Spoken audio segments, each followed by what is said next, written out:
It's Monday, January 7, 2012. I'm in Las Vegas at CES for XDA, if you couldn't tell, and let's talk about what happened this weekend at XDAdevelopers.com.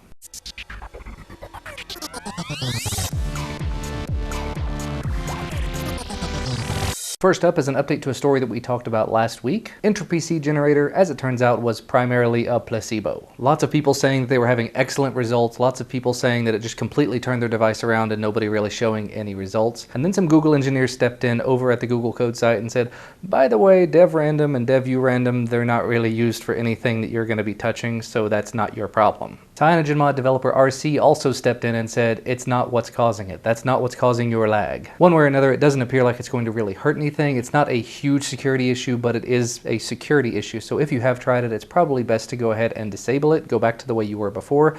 You probably will not notice a real difference there. Just for the placebo effect, let's go ahead and say if you undo it, your device will run 100 times faster. Or at least you think it will. Additionally, this weekend, XDA senior member Pro Connects USA posted tutorials on how to root the Kindle Fire HD and the Kindle Fire 2 using Mac or Linux. It's a bit of a long tutorial, it's a little bit involved, and it requires you to have 32-bit software, so if you're running a 64-bit distribution, you're going to have the 32-bit libraries on top of it, but he does cover that in his tutorial, so if you're interested in rooting either of those devices on Mac or Linux, go ahead and take a look at his tutorial. Now, a while back, we talked about the ability to use the Xbox 360 controller on your Nexus 7. Well, apparently the 360 controller was not good enough for everybody. Of course, everybody has different tastes, everybody has different hardware. So XDA forum member DSL Rocks 10 posted a tutorial on how to turn an original Xbox controller into a controller for the Nexus 7 on Jelly Bean. You just have to have a USB OTG cable and you have to kind of destroy an original Xbox controller. Or at least you have to tear up the breakaway cable. You don't actually have to tear up the controller itself. So far from what I've read, it appears that the L and R triggers are not working correctly, so it may not be 100% perfect yet, but it also could be the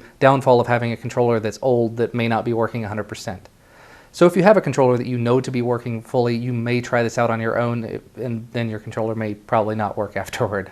Either way, another controller to control an Android device, very, very cool. And honestly, for some of these devices that connect to your TV, not necessarily a tablet, but one of them that will connect to your larger screen, could be very interesting to have a device like that. Essentially, you'd have sort of an Ouya console without having the Ouya console and the $99 out of pocket extra. So one way or another, if you're a gamer on Android and you want to game on Android with a controller, take a look at the forum thread. And the last thing to mention, because I really need to get back to watching the NVIDIA event here on CES, it's actually Sunday night and there's an event going on right now as I'm filming. Anyway, just before the holidays, we announced that we were partnering with Cruiserlight to put together cases that were XDA branded. Well, apparently at this point, cases for the Galaxy Note 2, the Galaxy S3, the Galaxy Nexus, and the Galaxy Nexus 4, make that the Google Nexus 4, too many Galaxies in there, are ready to start shipping out. And apparently t-shirts have been shipping out as well. So if you ordered a shirt or a case, be on the lookout. It will probably be in the mail before too much longer. Honestly, I'm still kind of up in the air wanting to order one of the cases for my Galaxy Nexus, but I've got cases for my Galaxy Nexus and I rarely, if ever, use them. It would still be very cool to have one with the XDA developers branding on it, though. But as I said before, I've got to get back to watching this NVIDIA event.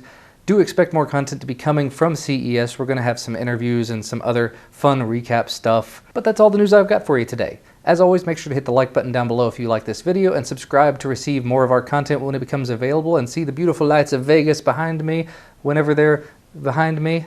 Not very often. But thank you so much for watching anyway, and I will see you next time.